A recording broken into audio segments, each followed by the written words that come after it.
también está educando en cada escuela con lucha consciente.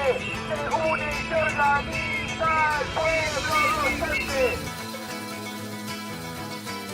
Desde el corazón de cada escuela y liceo, El Primer Recreo, el podcast de Pueblo Docente.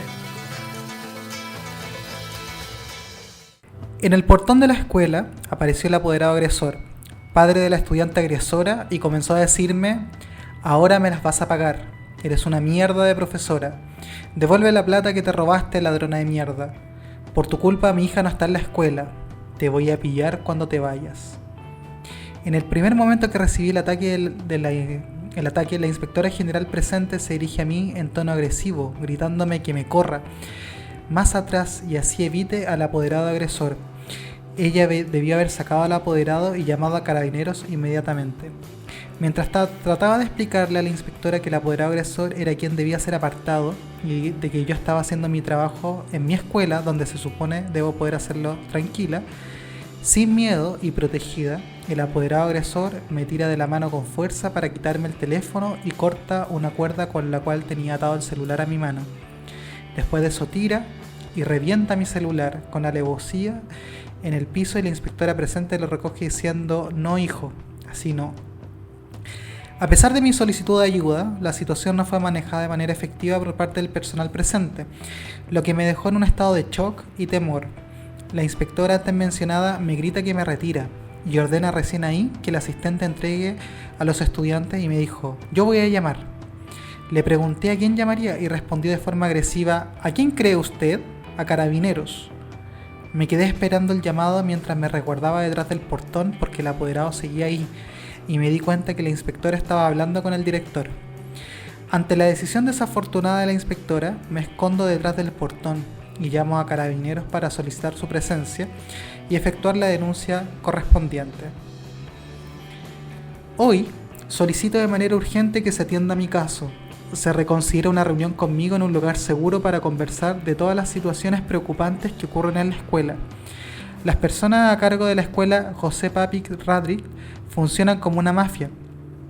Se conceden favores especiales a familiares de la inspectora madre del apoderado agresor e ignoran faltas de respeto graves hacia profesoras por parte de la jefa de UTP, que en más de una oportunidad interrumpió mis recreos y me acosó yendo a mis clases a pedirme que buscara reemplazo para mis permisos administrativos o para decirme en su oficina que si ella quería no me otorgaba el permiso pedido legalmente por mí al director.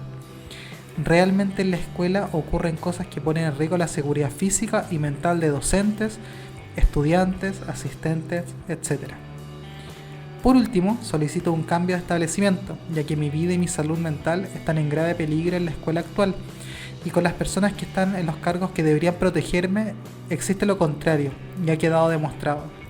Estoy dispuesta a colaborar en todo lo necesario para alcanzar una resolución justa y favorable a mi caso, y espero que puedan atender e intervenir el octavo B porque son excelentes adolescentes. Quedo a su disposición para cualquier contacto.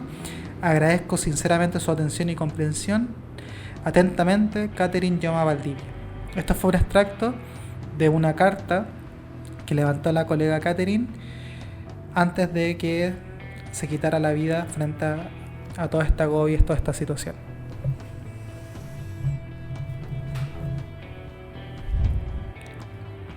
Colegas, bienvenidas y bienvenidos a la segunda temporada de El Primer Recreo, el podcast de Pueblo Docente. Quisimos comenzar un poquito con este extracto para introducir el tema. Hoy día antes de comenzar, recordarles que nos sigan en nuestras redes sociales, Instagram, Facebook, nuestra página www.pueblodocente.cl, para que se puedan enterar de todas las cosas, todas las actividades que nosotros hacemos. Y para comenzar con el tema, lo que nos convoca hoy día es hacer una especie de radiografía de lo que va a pasar este 2024. Lamentablemente tenemos que empezar el 2024 con una noticia tan fuerte como lo que sucedió con la colega en Antofagasta. Y quisimos comenzar con esto porque creemos que deja más que en evidencia lo que estamos pasando nosotros como profesores y profesoras en todos los colegios o en muchos colegios de este país, y que lamentablemente tuvo que llegar a un caso extremo para que este tema pudiese estar en la palestra. Hoy día vamos a hacer un análisis de cómo se ve el 2024 en términos de convivencia escolar, recuperación de aprendizaje y salud mental, que son los 3 ejes que propone el plan de reactivación educativa, propuesto por el gobierno hace un par de años y que, bueno, en realidad vamos a ver más adelante a qué conclusiones llegamos nosotros. Estamos aquí con el profe Roberto y vamos a estar conduciendo este programa. Muchas gracias, profe Nico, por esta introducción.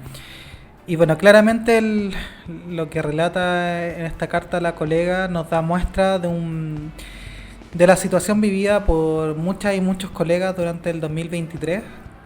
Y como pueblo docente creemos que es importante que esto no quede en el olvido y que podamos seguir problematizando y podamos seguir recordando esto para que no vuelva a ocurrir y que seamos una voz crítica frente a esta situación.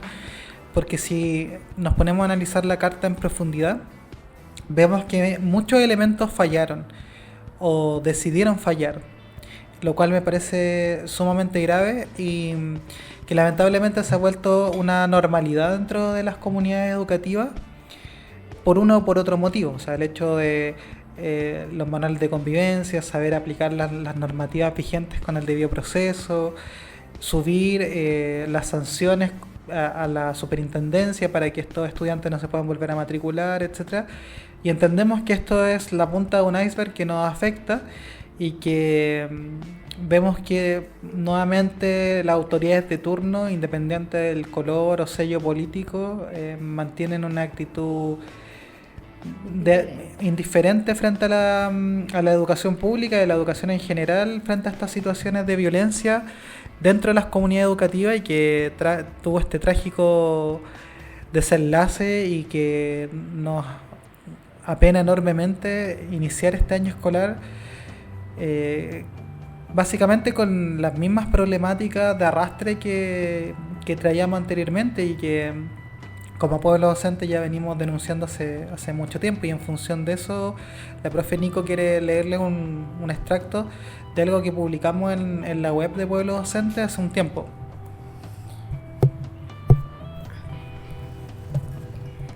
Sí, esto pueden encontrarlo en nuestra página www.pueblodocente.cl, y tiene que ver con el análisis que nosotros hacemos del año 2023.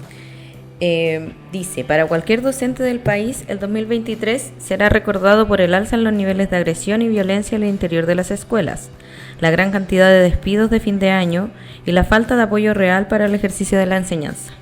Erróneo sería pensar a esta altura en la pandemia como responsable, cuando en verdad se trata de una crisis profunda del sistema escolar chileno que se manifiesta en diversos hechos, todos los días.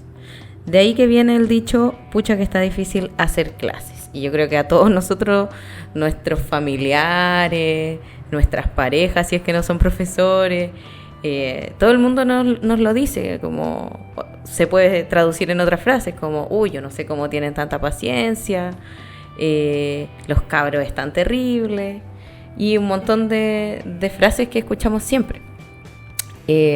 Es lamentable que la crisis que está viviendo la educación sea visible para todos, menos para quienes tienen que tomar cartas en el asunto. Como estábamos hablando de la convivencia escolar, partamos por el análisis de ese tema. Yo creo que lo que se vivió el 2023 principalmente es esta sensación de impunidad y de ausencia de respaldo, cuando muchas veces ocurren estos actos de violencia, ya sea entre estudiantes o desde un estudiante hacia un profesor. No hay ningún tipo de respaldo y muchas veces es el profesor o la persona agredida la que tiene que terminar mediando o pidiendo disculpas a su agresor, porque de parte de los directivos, y si escalamos más arriba desde el ministerio, no hay ningún tipo de sanción al respecto. Entonces vemos que todos estos esfuerzos, lo voy a poner así con esa palabra, que se hacen para mejorar la convivencia escolar, que aparecen en este plan de reactivación educativa que se actualizó el año pasado. Para este año no hay actualización, vale decir, solamente algunas orientaciones de cómo aplicarlo, pero que solamente hacen énfasis en procesos administrativos más bien. Nada muy diferente a lo que ya está escrito. Pero vemos que en este punto no ha tenido ningún impacto en las actividades o las instancias de reflexión que se proponen de parte del Ministerio. No sé qué opina, profe Roberto. Sí, es bien heavy que no hay una política nacional que apunte a este problema que ya es estructural dentro del sistema educativo, y que muchas veces dice como que cada comunidad educativa pueda lo que puede y haga lo que tiene a sus medios, pero vemos que finalmente lo que ocurre es que docentes salen del sistema educativo en masa. Algo es una de las profesiones donde las personas recién egresadas de esta profesión tienen unas tasas de nivel de abandono tremenda, y que muchas veces docentes, por cuidar su salud mental, prefieren cambiarse de escuela, pero nada asegura que en la otra escuela se repliquen estos mismos problemas de fondo.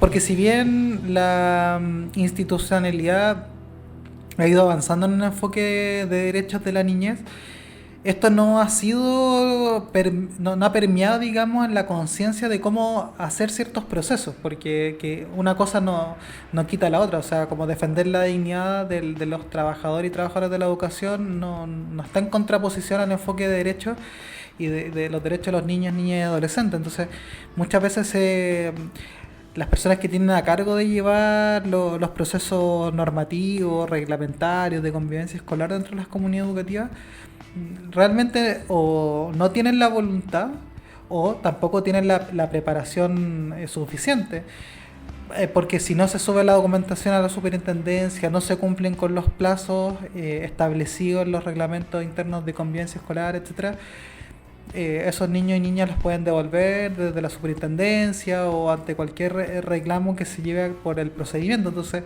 creemos que es clave que las escuelas manejen este aparato normativo que tiene el sistema, porque no es como anteriormente, quizás cuando nosotros estábamos en el colegio, que como que por jugar alguna cosa o algo te mandaban suspendido o inclusive te podían expulsar, o por el color de pelo, etcétera, etcétera. Entonces son cosas que era necesario avanzar en normativas, pero que por otra parte dejó de alguna otra manera offside a la cultura escolar de creer que se podía hacer como cualquier sanción por sanción, y ahora nos llevamos al otro extremo. Es como de sancionar todo pasamos a no sancionar nada, ni cosas que debiesen ser trabajadas a nivel comunitario dentro de los consejos de profe, etcétera. Entonces vemos que en el caso de la colega Catherine es como quien tomó el procedimiento según el reglamento de convivencia escolar, o ni siquiera el reglamento de convivencia, porque hay delitos que están ahí a vista y paciencia del resto de la comunidad y tampoco se lleva. Entonces, como por no hacerse el problema con el apoderado, por no hacerse el problema del papeleo, por no hacerse ese problema, al final el problema de la violencia termina siendo algo individualizado, como quienes están a cargo de esto dicen, bueno, la profesora X no tiene tal característica, por ende le pasan estas cosas, entonces al final la culpa pasa a ser individual más que un problema colectivo. O sea, claramente lo que le pasó a esta profesora no es porque sea ella, sino porque le tocó estar en ese momento y lugar, y se atravesó este apoderado con esta estudiante, y finalmente nadie estuvo capacitado dentro de la escuela. Entonces uno ve, por ejemplo, como los cursos o las capacitaciones que llegan del CPIP muchas veces para capacitar a las profesoras, profesores, y como que no van en línea de lo que se nos está pidiendo o de los desafíos, lo que necesitamos.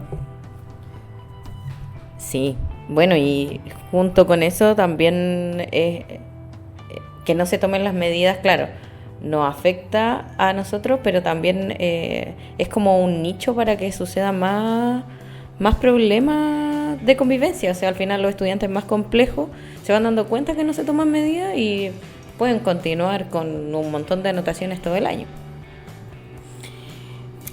Relacionado con esto, vamos a pasar al tema de salud mental, que también lo aborda el plan de reactivación educativa. Y bueno, aquí nos vamos a salir un poquito de lo que aparece en el plan. Lo vamos a ver en dos ámbitos, en el ámbito de los estudiantes y en el ámbito de los profesores. Vemos que en el ámbito de los estudiantes, las redes, los departamentos de orientación, de convivencia escolar, se siguen viendo sobrepasados en una sociedad donde los problemas de salud mental son súper abundantes y súper graves.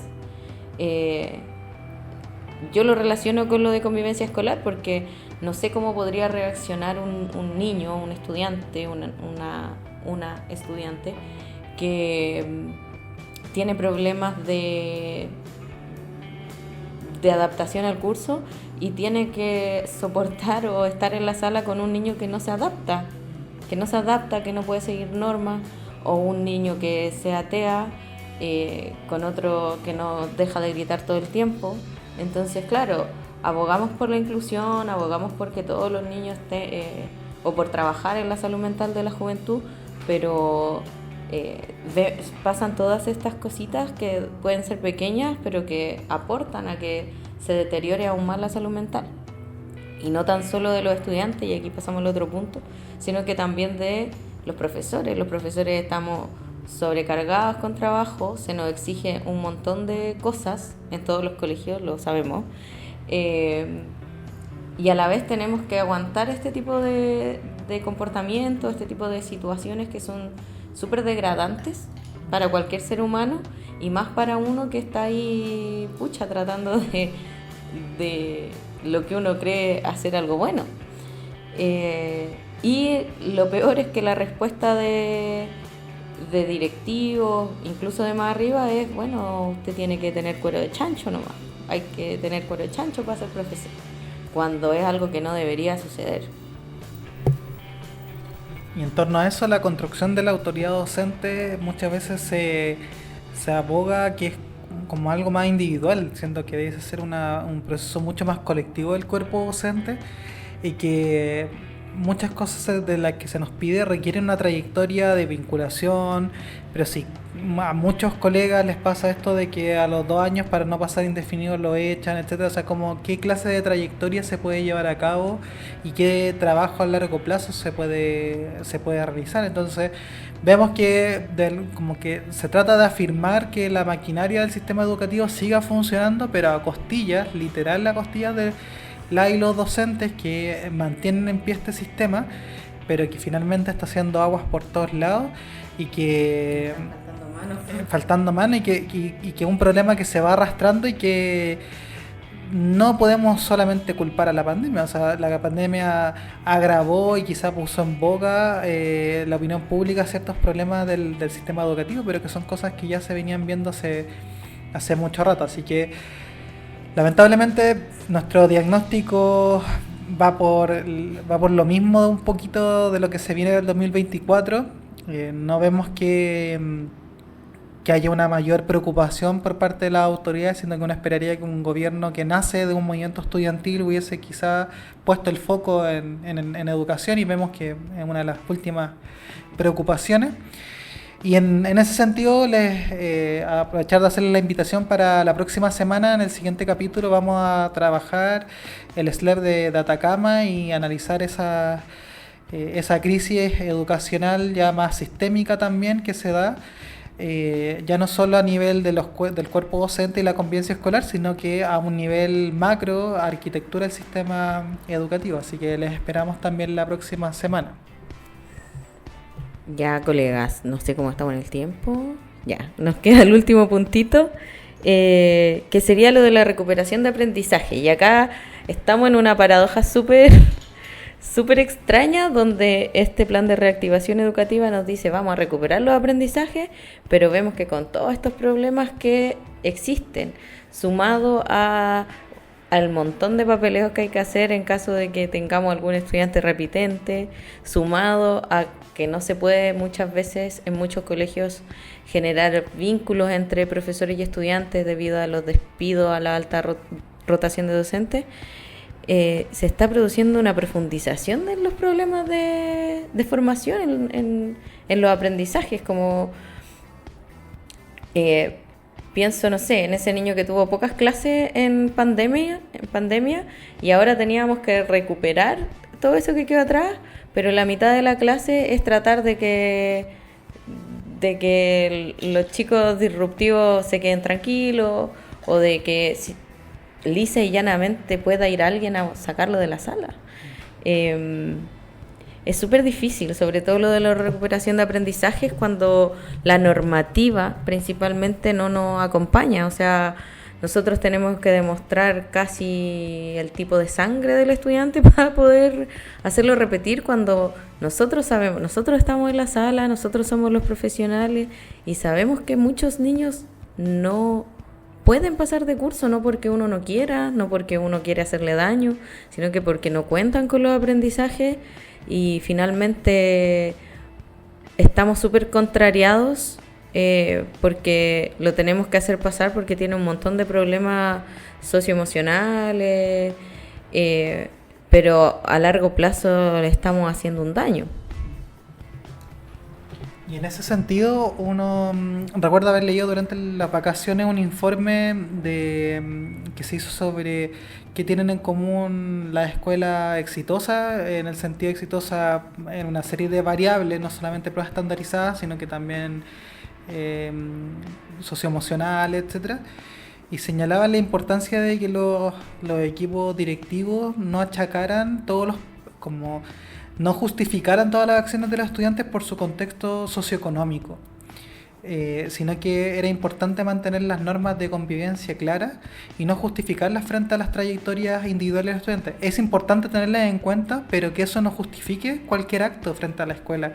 Y vemos que es la tónica que se está dando en las escuelas, como este chico viene de este contexto, entonces por ende puede hacer, y básicamente se le deja hacer lo que quiera, porque tampoco se sabe cómo abordar a ese estudiante. Entonces creemos que aquí es muy importante como repensar todo lo que está ocurriendo, repensarlo desde la educación, digamos desde la formación inicial docente también, desde las políticas públicas.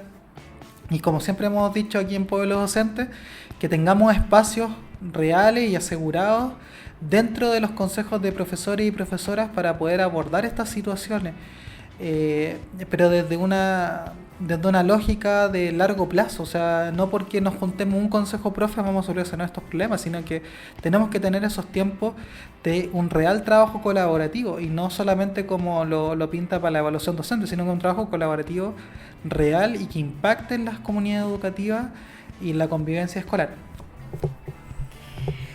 Bueno, colegas, espero que les haya gustado este programa. La conclusión a la que llegamos es que en realidad el panorama que se viene para el 2024 está parecido, y si es que no peor, a lo que vimos en el 2023. De todas maneras, como dice acá el profe Roberto, el llamado es siempre a actuar unidos, a no relativizar estas situaciones que son graves, a apoyar al colega cuando se siente pasado a llevar, menospreciado, y principalmente organizarnos y saber que los problemas que está viviendo uno no lo vive uno solo, lo vivimos todos.